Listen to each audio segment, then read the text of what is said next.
Hi guys எல்லாரும் எப்படி இருக்கீங்க? இந்த வீடியோல நாம இந்த டிராமாவுடைய கடைசி எபிசோட தான் பார்க்க போறோம். இதுக்கு முன்னாடி எபிசோட்ல ஜீவன் கூட ஸ்கூல்ல படிக்கிற பசங்கள்ல ஒருத்தன் கம்பியால ஜீவனுடைய தலையில அடிச்சதால ஜீவன் அங்கேயே இறந்து போயிருப்பான். இன்னொரு பக்கம் ஹீரோவும் சீக்ஜுவை காப்பாத்தி அரெஸ்ட் பண்ணி கூட்டு வரும்போது சீக்ஜுக்கு இந்த விஷயம் தெரிஞ்சு அவர் பயங்கரமா கதறி அழுதுருப்பாரு. இப்ப அப்படியே அங்க இருந்து சீக்ஜுவோட போலீஸ் ஸ்டேஷனுக்கு கிளம்பி போய்கிட்டு இருக்காங்க. அப்ப சீக்ஜு கடலோரமா இருக்க அந்த லைட் ஹவுஸ் இடத்தை பார்த்துட்டு ஹீரோ கிட்ட நான் கடைசியா என் பொண்ணு நாராக்கு ஒரு தடவை குட் பை சொல்லணும்னு நினைக்கிறேன்னு சொல்ல ஹீரோவா அவர் அந்த இடத்துக்கு கூட்டிட்டு போறாரு. ஹீரோயினும் மத்த போலீஸ் எல்லாம் கொஞ்சம் தூரத்துல தள்ளி இருக்காங்க. அப்ப ஹீரோயின் ஜோக்கு கால் பண்ண ஜோவும் இன்னும் மார்ச்சுரியில தான் இருக்காங்க. இன்னும் ரொம்ப நேரமா எதுவும் பேசவும் இல்ல, எதுவும் பண்ணவும் இல்ல. ஜீவனுடைய இழப்ப தாங்க முடியாம ரொம்ப நேரமா ஒரே இடத்துல அமைதியா தான் உட்காந்துட்டு இருக்கா. ஹீரோயினும் கால் பண்ணி ஜோ கிட்ட மின்னு எப்படி இருக்கான்னு கேட்க ஜோவும் இந்த விஷயத்தை எல்லாம் சொல்றான். அதனால ஹீரோயின் ஜோவும் மின்னு கூட அங்கே இருந்து பாத்துக்க சொல்லிட்டு போனை கட் பண்றா. அப்ப சீக்ஜு ஹீரோ கிட்ட ஜீவன் இறந்து போனதுக்கு நான் தான் காரணம், என்னுடைய பழி வாங்கணும்ன்ற எண்ணத்தால தான் ஜீவன் இறந்து போயிட்டான்னு சொல்லி ஃபீல் பண்றாரு. ஹீரோவும்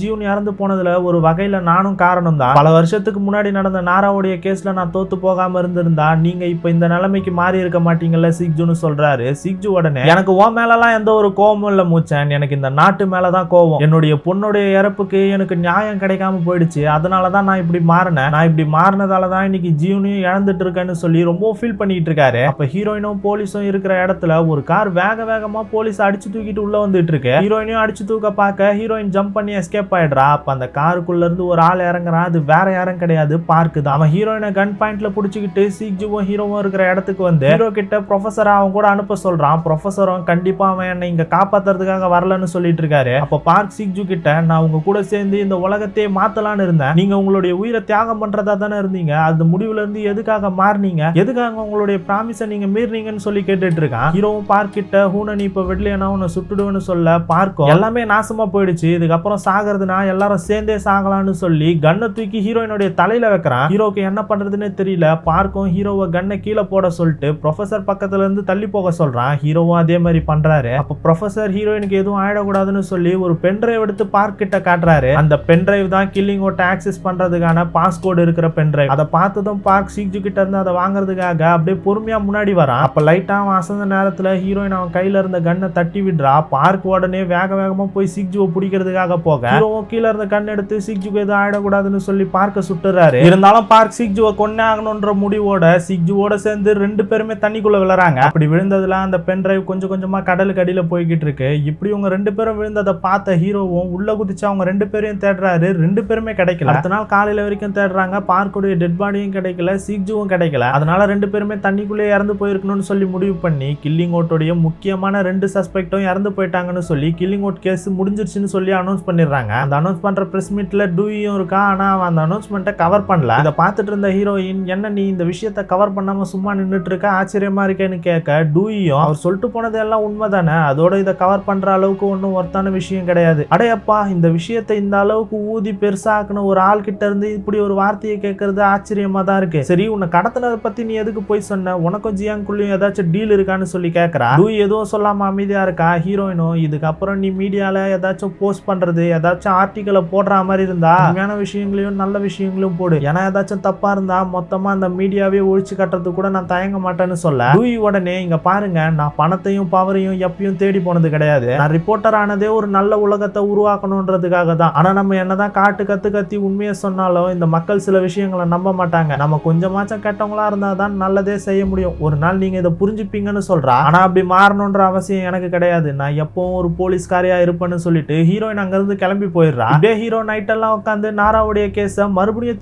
திரும்ப எல்லா எவிடன்ஸையும் ஃபைல்ஸையும் பார்த்துட்டு இருக்காரு. ஏன்னா ஜீவன் இறந்து போயிட்டான், சீக்ஜுக்கு என்னாச்சுன்னே தெரியல. இது எல்லாத்துக்குமே காரணம் ஜியாங் அவனுடைய பையனும் தானே. ஜியாங்குடைய பையன் இறந்து போயிட்டான், இப்ப ஜியாங் தானே இருக்கா, அவளுக்கான தண்டனையை அவளுக்கு கொடுத்தே ஆகணும்ல, அதனாலதான் திரும்ப பார்த்துட்டு இருக்காரு. அப்பதான் மின்சு நாராவை வீடியோ ரெக்கார்ட் பண்ணி வச்சிருப்பான்ல, அந்த வீடியோவை பாக்குறாரு. அது கூடவே அந்த இடத்துக்கு இதுக்கு முன்னாடி அவங்க போயிட்டு வந்திருப்பாங்களா, அப்ப எடுத்த போட்டோவை பாக்குறாரு. அந்த போட்டோவையும் வீடியோவையும் உன்னிப்பா பார்த்தவருக்கு அப்பதான் ஒரு விஷயமே புரியுது. நாராவை கொண்ட அந்த ரூம்ல நடுவுல ஒரு தூண் இருந்திருக்கும், அந்த தூண் அந்த வீடியோல கொஞ்சம் மெலிசா இருக்கும், ஆனா இவங்க போனப்ப எடுத்த அந்த போட்டோல அந்த தூண் கொஞ்சம் அகலமா இருக்கும், அதனால கண்டிப்பா அதுக்குள்ள ஏதாச்சும் மறைச்சு வச்சிருக்கணும்னு சொல்லி ஹீரோக்கு புரிய வருது. உடனே அடுத்த நாள் காலையில அவருடைய டீமோட ஜியாங்குடைய வீட்டுக்கு போயிட்டு அந்த தூணு கீழே ஃபுல்லா உடைச்சிட்டு இருக்காங்க. அப்ப வீட்டுக்கு வந்த ஜியாங் வெளியே எக்கச்சக்கமான போலீஸ் இருக்கிறத பார்த்துட்டு பதறி அடிச்சுட்டு உள்ள போறா. உள்ள போய் இவங்க இப்படி அந்த தூணு கீழே உடைச்சிட்டு இருக்கிறத பார்த்ததும் பயங்கரமா பதறி போயிடுறா. அதோட எதுக்காக இங்க வந்திருக்கீங்க, எந்த ஒரு வாரண்ட்டும் சொல்லாம இன்ஃபர்மேஷனும் கொடுக்காம எதுக்காக இப்படி வந்து உடைச்சிட்டு இருக்கீங்கன்னு கேட்கறா. ஹீரோ உடனே எங்க கிட்ட ப்ராப்பரான எல்லா வாரண்ட்டுமே இருக்கு, வாரண்ட் நோட்டீஸை கூட உங்களுடைய டேபிள்ல தான் வச்சிருக்கோம், வேணா செக் பண்ணி பாத்துக்கோங்க. அதோட நீங்க தானே எங்க மேல கேஸ் கொடுத்தீங்க,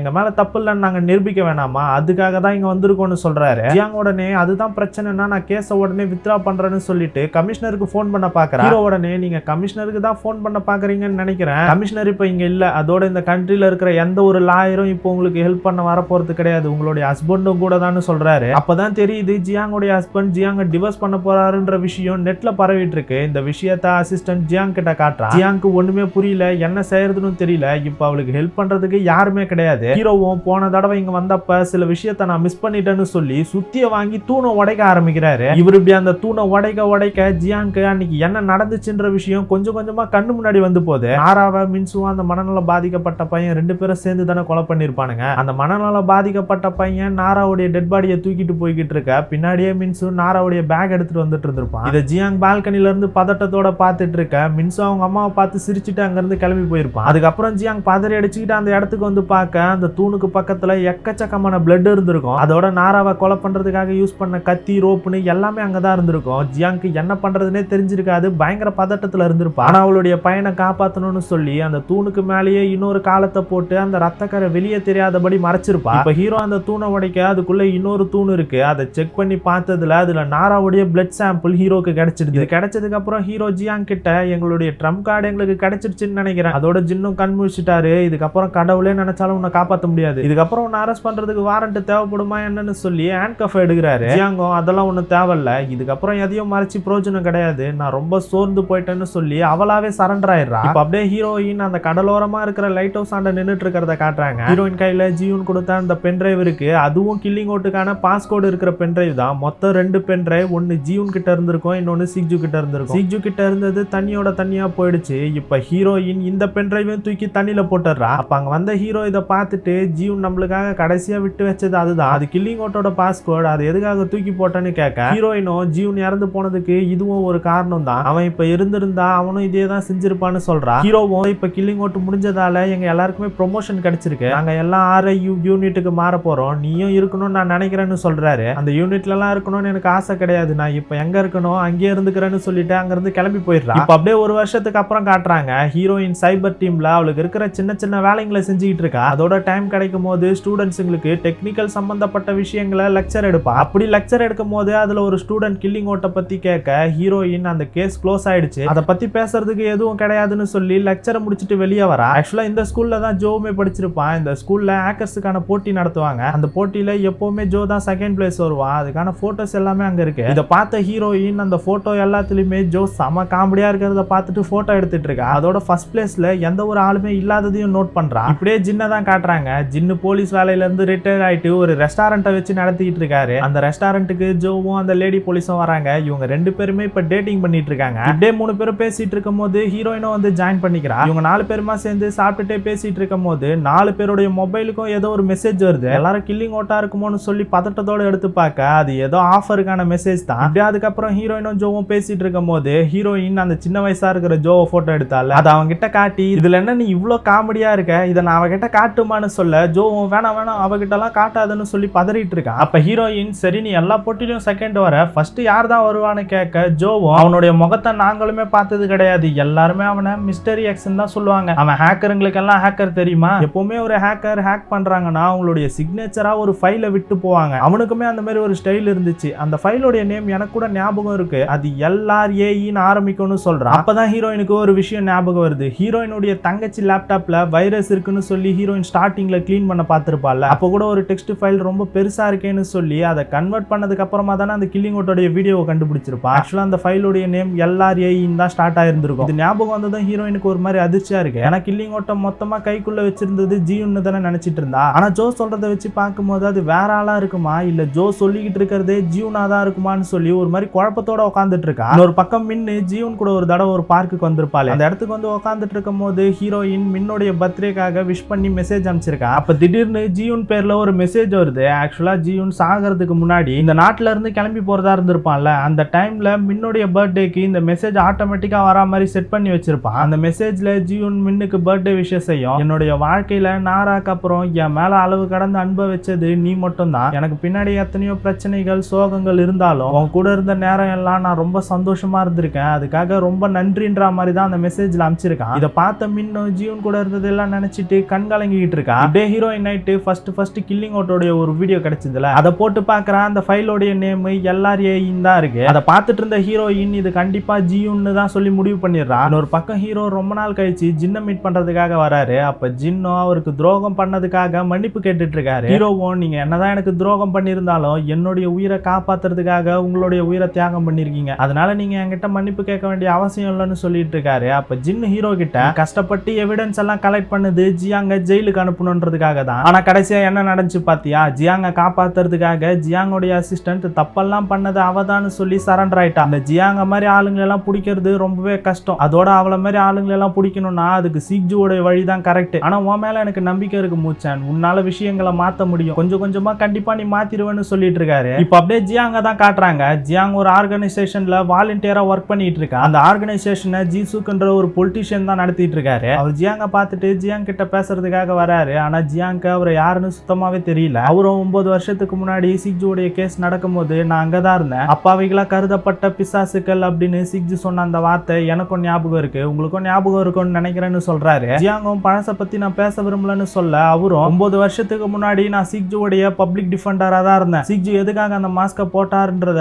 என்னைக்கும் நீங்க மறந்துடாதீங்கன்னு சொல்லிட்டு அங்கிருந்து கிளம்பி போயிடுறாரு. இப்படியே ஜியாங் அங்கிருந்து பஸ் ஸ்டாண்டுக்கு வர ஒரு கார்ல அவளை பிக்கப் பண்றதுக்காக ஆள் வருது. அவளும் அந்த கார்ல ஏறி போறா. ஆக்சுவலா ஜியாங் இந்த வாலண்டியரா ஹெல்ப் பண்ணிக்கிட்டு இருக்கிறது எல்லாமே ஒரு வேஷம் தான். இப்ப அவன் அந்த கார்ல போய்கிட்டு இருக்கும் போது ஒரு பாக்ஸை ஓபன் பண்றா. அதுக்குள்ள ஒரு பென் டிரைவ் இருக்கு. அப்ப காரை ஓட்டிட்டு இருந்தவன் ஜியாங் கிட்ட ஒரு டேபை கொடுக்க அதுல எக்ஸிக்யூட்டர்னு சொல்லி ஒரு லோகோ போட்டிருக்கு. ஒரு வேலை மீன்ஸோ ஸ்டார்டிங்ல ஒரு எக்ஸிக்யூட்டர் கிட்ட பேசிட்டு இருந்திருப்பான்ல, அது இவனா தான் இருக்கும் போது. அந்த டேபை ஓபன் பண்ணி பார்க்க அதுல ஜியாங்குடைய அசிஸ்டன்ட் இறந்தப்ப எடுத்த போட்டோ தான் இருக்கு. அதை பார்த்து ஜியாங் சிரிக்கிறா. ஒரு வேலை ஜியாங் தான் அவளுடைய அசிஸ்டன்ட்டை போட்டு தள்ளிருப்பா போல. அது கூடவே புதுசா ஒரு அசிஸ்டன்ட்டை ஹையர் பண்ணணும்னு சொல்லிட்டு இருக்கா. இப்ப அவ வச்சிருக்க அந்த பென் டிரைவை டேப்ல போட ஏதோ ஒரு சர்வர் மாதிரி ரன் ஆகுது. அது ரன் ஆன கொஞ்ச நேரத்திலேயே ஜியாங்கால கில்லிங் ஓட்ட ஆக்சஸ் பண்ண முடியுது. ஆக்சுவலா அந்த காரை ஓட்டிட்டு இருக்கான்ல இவன் ஒரு பெரிய ஹேக்கர். எனக்கு தெரிஞ்ச வரைக்கும் ஸ்கூல்ல ஃபர்ஸ்ட் பிளேஸ்ல ஒரு ஹேக்கர் வந்திருப்பான்ல, அவனை கூட யாருக்குமே தெரியாது. அவன் இவனா இருப்பானு தான் தோணுது. எத்தனையோ ஹேக்கரால அந்த கில்லிங் ஓட்ட ஹேக் பண்ணி ஆக்சஸ் பண்ண முடியல, ஆனா இவன் அதை செஞ்சிருக்கான். அதனாலே ஜியாங் இப்ப அவனை பிடிச்சு போயிடுது. அதோட ஜியாங் கில்லிங் ஓட்டு கேஸுக்கு அப்புறம் அவளுடைய பதவி பவர்னு எல்லாத்தையுமே இழந்துட்டா. அதை திரும்ப கொண்டு வரணும்னு நினைக்கிறான். அதுக்காக அவன் கிட்ட காசை கொடுத்து 2 பேரும் சேர்ந்து வேலை செய்யலாமான்னு கேட்க அவனும் நான் ஒரு ஆட்டத்தை ஆரம்பிக்கிறேன்னா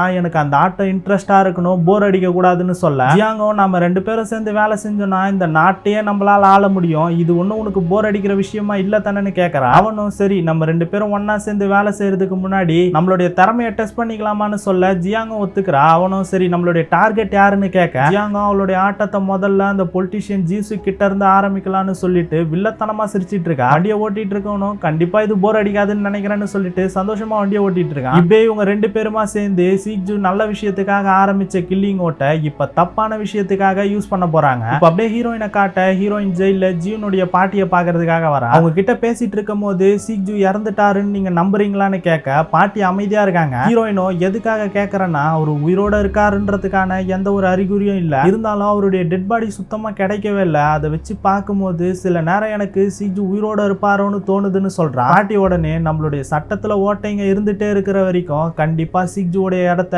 யாருன்னா ஒருத்தர் ரீப்ளேஸ் பண்ணிட்டே தான் இருப்பாங்க, அதுபடி பார்த்தா சிக்ஜு உயிரோட தானே இருக்காருன்னு சொல்றாங்க. இப்ப அப்படியே ஸ்டார்டிங்ல நம்ம ஒரு டாக்ஸி டிரைவரை பார்த்திருப்போம்ல, அவன் கூட கில்லிங் ஓட்ல சிக்ஜு கூட ஹெல்ப் பண்ணிட்டு இருந்திருப்பான். ஒரு கட்டத்துல மின்சு கூட சேர்ந்துட்டு சிக்ஜுக்கு துரோகம் பண்ண பார்த்திருப்பான். அவனை தான் காட்டுறாங்க. இவனுடைய பேரு டாங்கு. இவன் இப்ப கிரிமினலுங்களுக்கெல்லாம் ஹெல்ப் பண்ணிக்கிட்டு இருக்க ஒரு ஆளா இருக்கான். அவனை ஹீரோ இப்ப ஃபாலோ பண்ணிட்டு போய்கிட்டு இருக்கும் போது அப்ப பைக்ல வந்த ஒருத்தன் ஹீரோவுடைய பேர் போட்ட ஒரு பார்சல் அவர்கிட்ட கொடுத்துட்டு அங்க இருந்து போயிடுறான். ஹீரோவா அந்த பைக்கோடைய நம்பரை நோட் பண்ணிக்கிறாரு. அதோட அந்த பார்சலை பிரிச்சு பார்க்க அதுக்குள்ள சிக்ஜு கிட்ட இருந்த அந்த கில்லிங் ஓட்டுக்கான பாஸ்கோட் பென் டிரைவ் இருக்கு. இதை பார்த்ததும் ஹீரோக்கு ஒண்ணுமே புரியல, இது சிக்ஜு கிட்ட இருந்ததாச்சு, இதை யாரோ எடுத்துட்டு வந்து கொடுத்துட்டு போய்கிட்டு இருக்காங்களே, யாரா இருக்கும்னு சொல்லி யோசிச்சுட்டு இருக்காரு. அதுக்கப்புறம் ஹீரோ அங்க இருந்து ஒரு கேஸ் விஷயமா ஃபாரன்சிக் டிபார்ட்மெண்ட்டுக்கு வர அந்த இடத்துல ஹீரோயினை மீட் பண்றாரு. 2 பேரும் ரொம்ப நாள் கழிச்சு மீட் பண்றதால இப்ப என்ன பண்ணிக்கிட்டு இருக்காங்க எப்படி இருக்காங்கன்னு சொல்லி விசாரிச்சுட்டு இருக்க அப்ப ஹீரோயின் கிட்ட சிக்ஜு இறந்து போறதுக்கு முன்னாடி ஜியூன் இன்னசென்ட்ன்றத நிரூபிக்கிறதுக்காக சில ப்ரூஃப் இருக்கிறதா சொன்னாரு, அதை பத்தி ஏதாச்சும் உனக்கு தெரியுமான்னு கேட்க ஹீரோயின் தெரியாதுன்னு சொல்லிடுறான். அதோட ஹீரோயின் சிக்ஜு உயிரோட இருப்பாரான்னு சொல்லி ஹீரோ கிட்ட கேட்க ஹீரோவும் கண்டிப்பா ஒரு உயிரோட இருக்கிறதுக்கு வாய்ப்பே கிடையாதுன்னு சொல்லிட்டு அங்க இருந்து கிளம்பி போயிடுறாரு. இப்படியே ஹீரோயின் வீட்டுக்கு வரா. வீட்டுக்கு வந்தவ டிரால இருந்து ஒரு லெட்டர் எடுக்கிறா. அந்த லெட்டர் ஆக்சுவலா ஆக்சுவலா சிக்ஜு தற்கொலை பண்ணிக்கிறதுக்கு முன்னாடி ஜியூனுக்கு எந்த ஒரு பிரச்சனையும் இல்லாம அவன் சந்தோஷமா அவனுடைய வாழ்க்கையை வாழணுன்றதுக்காக எழுதியிருப்பாரு. அதுல சிக்ஜு ஜியூன் அப்பாவினும் அவனை வலுக்கட்டாயமா பிரெயின் வாஷ் பண்ணி தான் இதுக்குள்ள இழுத்ததாகவும் எழுதி வச்சிருக்காரு. இதை பத்தி தான் ஹீரோயின் கிட்ட கேட்டிருக்காரு. ஆனா ஏதோ ஒரு காரணத்துக்காக ஹீரோ கிட்ட இருந்து இதை மறைச்சிருக்காங்க. ஒரு பக்கம் டாங் ஏதோ ஒரு அபார்ட்மெண்ட்டுக்கு வந்து அங்க இருக்கிற ஆளை அடிச்சு ஒரு லெட்டர்ல கை நாட்டை வாங்கிட்டு போறான். அப்ப அவனை ஃபாலோ பண்ணிட்டு வந்த ஹீரோ அவனை அடிச்சு அவன் கையில இருக்கிற அந்த பேப்பரை கிழிச்சு போட்டுறாரு. அவனும் கத்தி எடுத்து ஹீரோ கூட சண்டை போட பார்க்க ஹீரோ அவனை போட்டு பயங்கரமா அடிச்சிடுறாரு. அதே நேரம் ஹீரோயினுக்கு வாட்ச் டாக் 06ன்ற ஒரு ஐடியில இருந்து மெயில் வருது. அதை ஓபன் பண்ணி பார்க்க அதுல ஒரு ஆர்டிகல் இருக்கு. அது என்னன்னா ஒரு ஃபிஷிங் போட் அடையாளம் தெரியாத ஒரு ஆளை காப்பாத்தினதா சொல்லி தான் அந்த ஆர்டிகல்ல போட்டிருக்கு. இது ஆக்சுவலா சிக்ஜு தண்ணிக்குள்ள விழுந்தார்ல அந்த நாள்ல தான் நடந்திருக்கு. இதை பார்த்த ஹீரோயினுக்கு அப்படின்னா அது கண்டிப்பா சிக்ஜுவா தான் இருக்கணும்ன்றது தோணுது. அதனால அவளுடைய ஆளுங்களுக்கு கால் பண்ணி நான் மறுபடியும் பழைய டீம்ல ஜாயின் பண்ணணும்னு நினைக்கிறேன், அதுக்கான நேரம் வந்துருச்சுன்னு சொல்லிட்டு இருக்கா. ஹீரோ